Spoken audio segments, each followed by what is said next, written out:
¿Cómo estamos, gente? Hola. Yeah.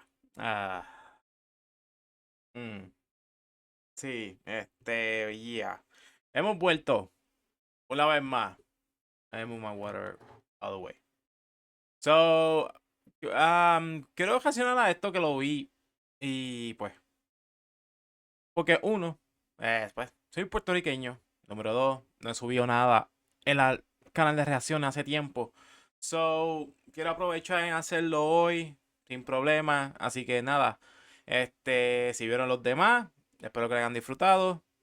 So, yeah, nada. So, vamos allá, vamos a reaccionar aquí.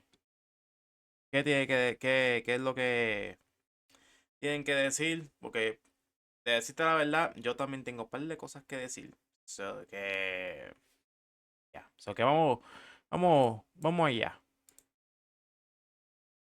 Puerto Rico is part of the United States, but it often doesn't really feel like it. Mostly because while the rest of the country has prospered, Puerto Rico has stalled out completely. And while it might seem like just a run of bad luck, the reality is that the very country that controls Puerto Rico, the United States, is also the one that is strangling it. And as usual, this story begins with the ¿Verdad? very geography that has defined Puerto Rico for so long. This video is sponsored by Squarespace.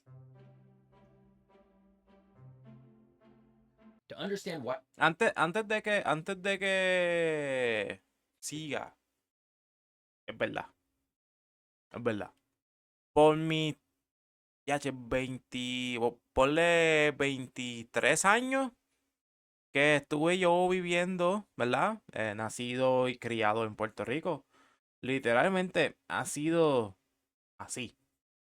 Así, de verdad, de verdad, de verdad. So, vamos a continuar.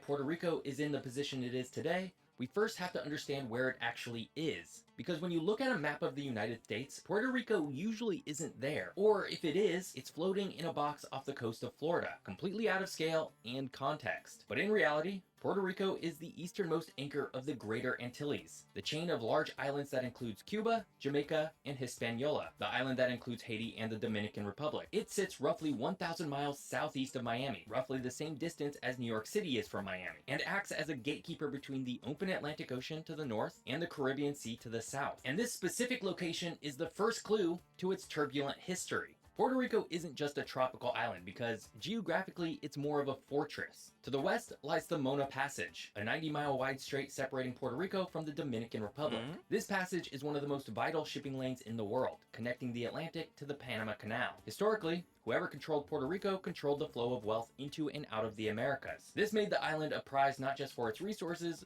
but for its location. It was the literal key to the Caribbean. But while its location made it a target, its terrain made it difficult to master. Contrary to the idea of a tropical paradise, Puerto Rico is incredibly mountainous. The Yep. island is bisected from east to west by the Cordillera Central, a massive mountain range that rises sharply from the coast. The highest peak, Cerro de Punta, towers over 4,300 feet above sea level. This geography created a stark divide that still exists today. The north is humid and green, fed by trade winds that dump rain as they hit the mountains. The south is drier, almost semi-arid in places, sitting in the rain shadow of the central spine. This rugged interior historically made infrastructure a nightmare. Moving goods from the coffee plantations in the mountains to the ports on the coast was an arduous task. It forced the population to cluster heavily along the narrow coastal plains, specifically in the north around San Juan. This concentration of people makes the island incredibly vulnerable. When a hurricane Y es verdad.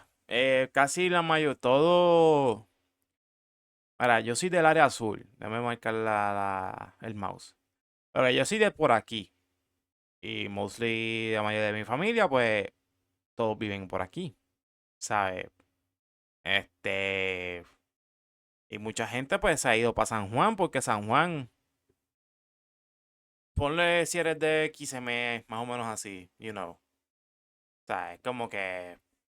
Es como que se ponen San Juan como si fuera otro mundo, pretty much. So.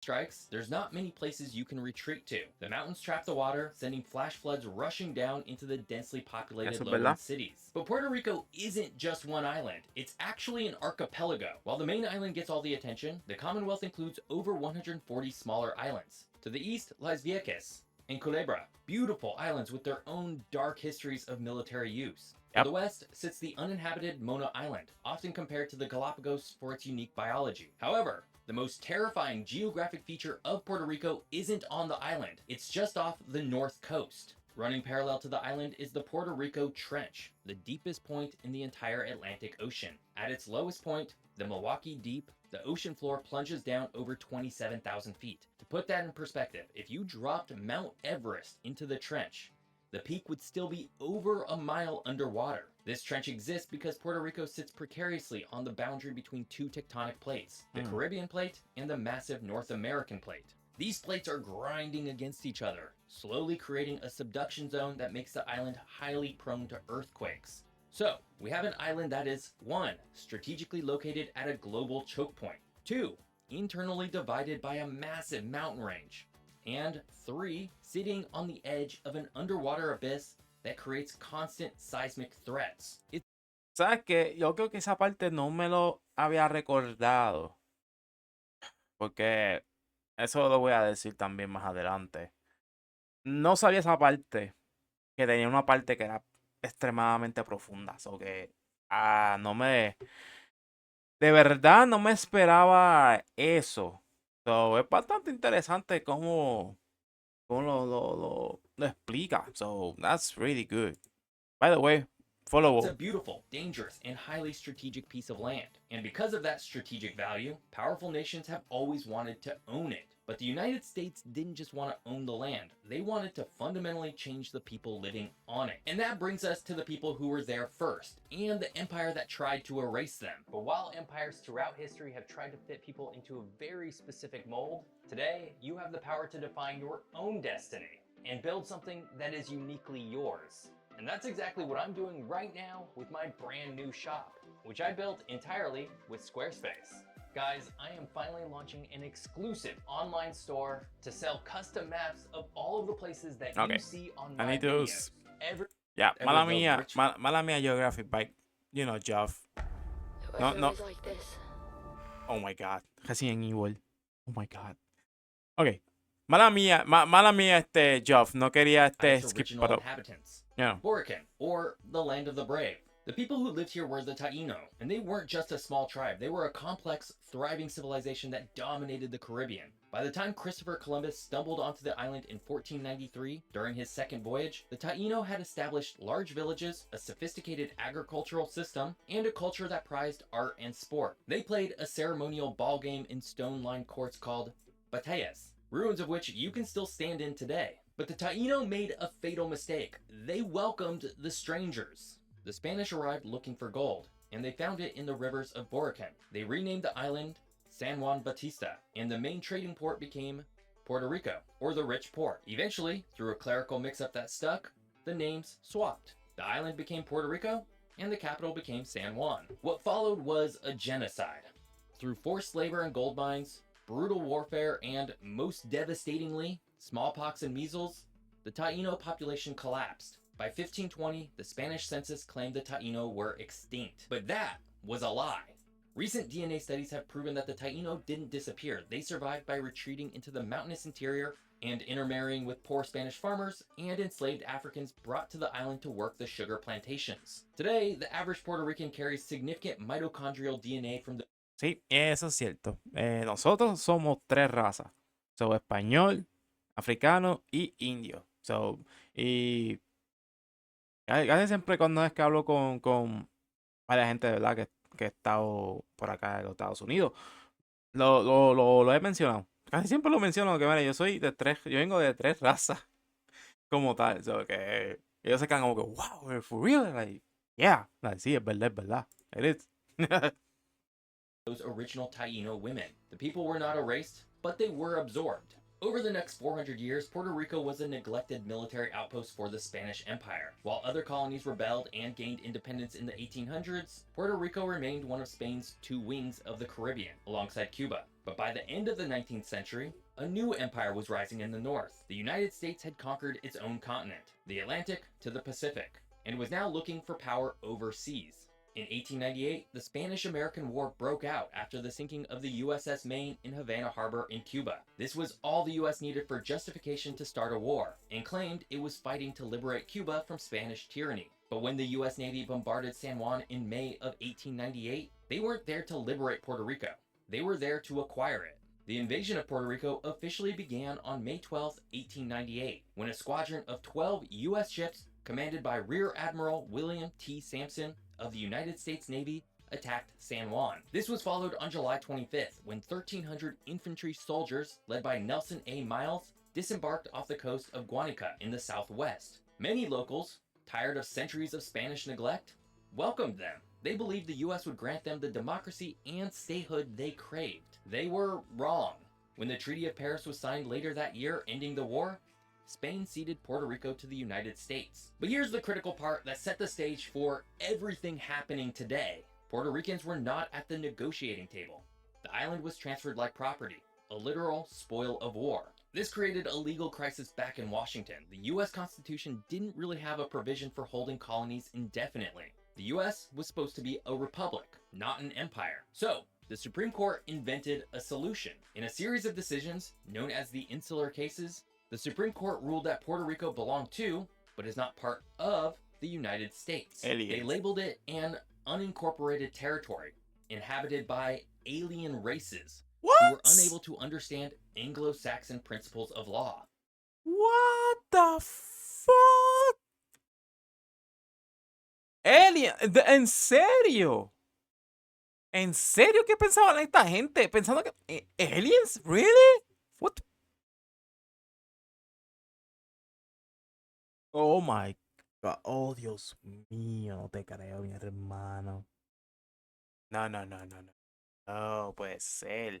This legal limbo meant that the Constitution did not fully apply to Puerto Rico. Congress could do whatever it wanted with the island. And what they did first was try to Americanize it by force. They changed the name to Puerto Rico, a misspelling that lasted until 1932. They made English the mandatory language in schools, firing teachers who spoke Spanish. They tried to strip the culture What? from the people. But the cultural resistance was too strong. The US realized they couldn't turn Puerto Ricans into Americans overnight. So instead, they decided to turn the island into a profit center. This brings us to the modern era. The United States had the land, and they had the legal cover to rule it without granting rights. Now they just needed to figure out how to extract the maximum value from it while doing the bare minimum to keep it afloat. And the mechanisms they built to do that are exactly what is choking the life out of the island today. Oh. Oh, oh, oh. La economía, papi. Check everything off your thrill list with FanDuel Casino's Rewards Club. La Bonus economía. facts, players get more for their money, with more chances of...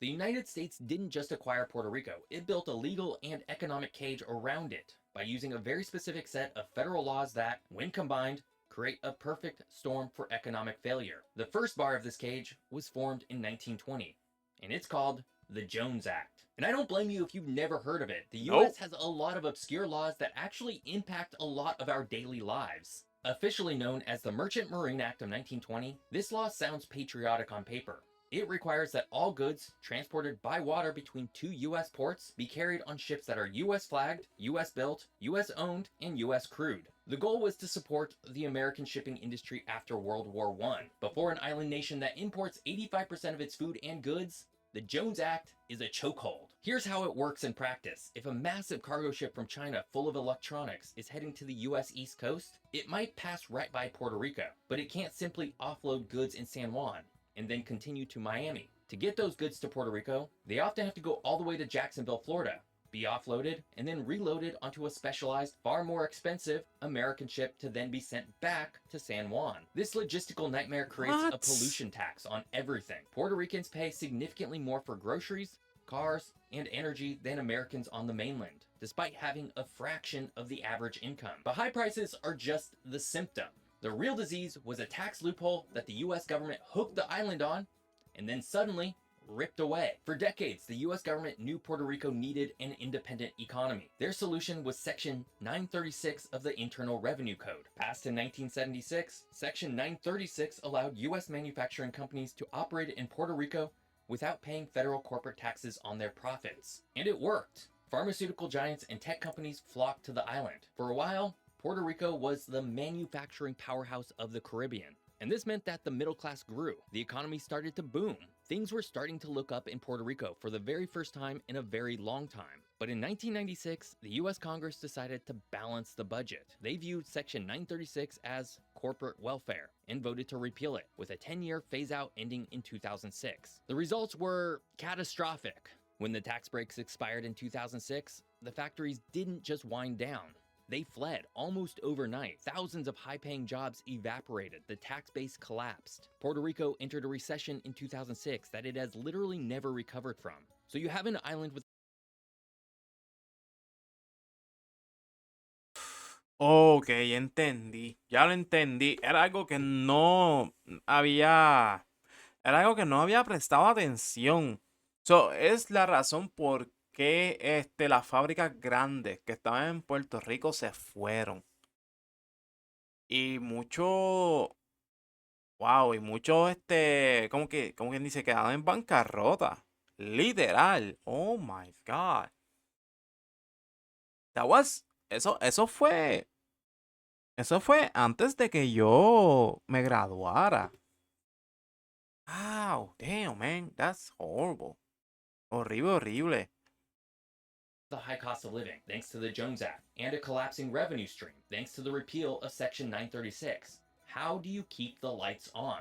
You borrow money. The Puerto Rican government began issuing bonds to pay its bills, and Wall Street loved them. Because of another quirk in US law, Puerto Rican bonds are triple tax exempt. Local, state, and federal taxes don't apply. Investors gobbled them up, enabling the government to dig a deeper and deeper hole. By 2015, the debt had ballooned to over $70 billion, a sum the island could never hope to repay. In a normal US state or even a city like Detroit, the government would declare Chapter 9 bankruptcy. This legal process allows a government to tell its creditors, we can't pay you everything, so we're going to restructure the debt and pay what we can.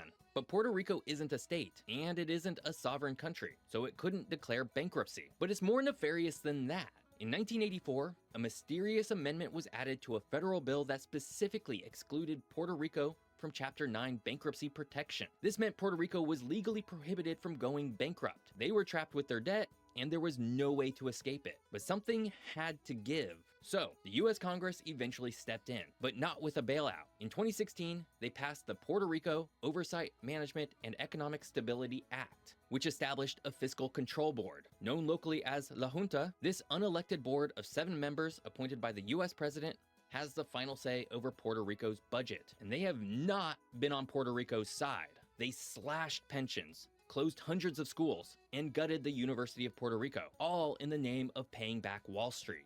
Effectively, Puerto Rico lost the little democracy it had. The people vote for a governor, but the governor answers to the board. And then things got worse. When Hurricane Maria slammed into the island in 2017, it exposed how little the United States actually cares about its island territory. The response to Hurricane Maria, compared to Hurricane Harvey in Texas or Irma in Florida, was statistically shameful. A study found that 9 days after the storms, FEMA had approved $141 million in aid for Texas survivors, but only $6 million for Puerto Rico. It took months to restore power to the island, the longest blackout in US history, while US citizens died in hospitals because generators failed. The message was clear: Puerto Ricans may be citizens, but they're not equal citizens. So, why... Para. Yo no viví el año de María, pero mi familia sí vivió lo de María. Y yo fui 3 meses después de todo eso. Y eso fue horrible. Horrible, horrible, horrible, por como todo se veía. Y yo fui, obviamente, temporada de huracanes, agosto, septiembre, pero ya en diciembre, final de diciembre fue cuando yo fui que fui directamente para allá. Eso estaba horrible, horrible, horrible. Horrible. Mano, que... Oh my God, tacho. Is Puerto Rico failing? It's failing because it's forced to buy goods at inflated prices. It's failing because it was stripped of its primary economic engine. It's failing because it was legally barred from restructuring its debt, and it's failing because it's governed by an unelected board that prioritizes debt repayment over public services. But there is a light at the end of this dark tunnel. In the wake of Hurricane Maria, communities didn't wait for FEMA. They rebuilt their own bridges, cleared their own roads, and are now leading a green energy revolution by installing their own solar grids, independent of the failing power authority. And culturally, the island is becoming a global superpower, exporting music and art that dominates the world stage, proving that No you sé can por qué puso colonize a esa, pero land, ok. but you cannot conquer a spirit. Tourism is hitting record highs. The diaspora is reconnecting to invest back home, and a new generation is politically awake, demanding accountability in the streets of San Juan. Puerto Rico's geography defined its past, and its history defined its struggle. But its future? That's finally being written by Puerto Ricans themselves, and if history is any guide, they're very resilient. This week I'm back in the United States, and I'm exploring one of the most dangerous volcanoes in America, Mount Shasta. Because when this one blows, it's gonna hurt. And you can learn all about that story over on my travel channel. I hope you enjoyed learning all about Puerto Rico. Ok. En verdad, huge shoutouts, para Geographic by Jeff. De verdad que dio bastantes cosas ahí. Y bastante información. ¿Sabes? Bastante información importante. Y de verdad, de verdad, de verdad. ¿Sabes? Al tú ver que Puerto Rico se ve que iba a estar jodido desde. ¿Sabes? Porque literal, hay que hablar claro. Todo eso, ¿sabes? Lo vi, ¿sabes? Lo he visto. Y lamentablemente, sí, lo más posible es que la nueva generación, un poquito más, es que pues tome eso, ¿sabes? De que quieran ver la isla mejor, right? Entonces, yo también quisiera ver la isla mejor porque es donde yo vivo, es donde yo quisiera regresar y quisiera vivir, ¿sabes? Más, más años, ¿sabes? Que estando aquí. Porque, pues, por todas las cosas que están pasando en Estados Unidos. Pero, te digo la verdad, ¿sabes? La parte que le está dando sobre el gobierno es que eso está jodido por eso mismo. Por el gobierno. ¿Sabes? Literalmente, y yo estaba hablando esto con un compañero de trabajo ayer. Literalmente Puerto Rico es un chiste. Es un chiste, chiste, chiste. Puerto Rico puede progresar. Literal. Puede progresar. Lamentablemente lo que es el gobierno. Y no quiero decirlo, pero si esto se va por internet, por todo Facebook, que se fastidie, pero la gente en Puerto Rico es bruta con cojones. Y hay que decirlo, la gente es bruta y mente mime. Literal, literal. Puerto Rico se unió para sacar un gobernador, pero no se une para sacar a la gobernadora que está ahora. ¿Sabes? ¿sabes? Aparte de la gobernadora que está ahora, al igual que. Ay, Dios, ¿quién fue? ¿Quién fue? No me acuerdo quién fue antes de Jennifer. Pero, literal, ¿sabes? Puerto Rico merece ¿sabes? Merece el respeto y necesita esa evolución, no solamente en trabajo, también en la escuela. Tantas escuelas, mi hermano, cerrando. ¿Sabes? Las escuelas cerrando. La, todo cerrando. Los hospitales son una basura. Por eso por lo menos aquí por lo menos no es malo, ¿verdad? Porque te atienden, no te dejan todo el día. ¿Sabes? Todo lo que está en Puerto Rico es basura. Y lo que más a uno es más importante es la familia que tú tienes. O sea, la familia de uno es lo más importante. Por mí la isla se puede ver, ¿sabes? Literal. Y, y por lo que vi, ¿sabes? Por lo que él dijo que sí, Puerto Rico se está. Porque literal, ¿sabes? La gente no va a estar esperando que vengan las ayudas. Y es bien difícil. ¿Sabes? Es difícil. Difícil y está caro. Carísimo, demasiado. Y es, y es triste, mano, porque ¿sabes? Lo que uno quiere es vivir tranquilo y, ¿sabes? Y nada más estoy hablando sobre el gobierno y la gente, ¿sabes? Porque de verdad que Puerto Rico pudo haber mejorado hace, ¿cuánto? 30 años, 40, hace 40 años Puerto Rico pudo haber estado mucho mejor. Y no me pueden decir que no. De verdad, no me pueden decir que no. Y mucha gente como yo que, pues, que se tuvieron que mudar para los Estados Unidos para algo mejor. Porque, y ven, ¿sabes? He tenido esa discusión, no discusiones, de verdad, pero se ha hablado de eso en casa. Yo digo, yeah, you might be fine, but what about me? Like, you have a secure job because you know a few people. I don't. Like, for me, it's hard to work, to start to zero. Es difícil empezar de cero en Puerto Rico. So, es difícil. Es bien difícil, mano. Pero nada, gente. It is what it is. Espero que lo hayan disfrutado. Ha pasado tiempo. Así que nada, gente. Espero que les guste. Volvemos pronto. Y los veo para la próxima, ¿ok? Se me cuidan, gente. Los quiero un montón. Bye.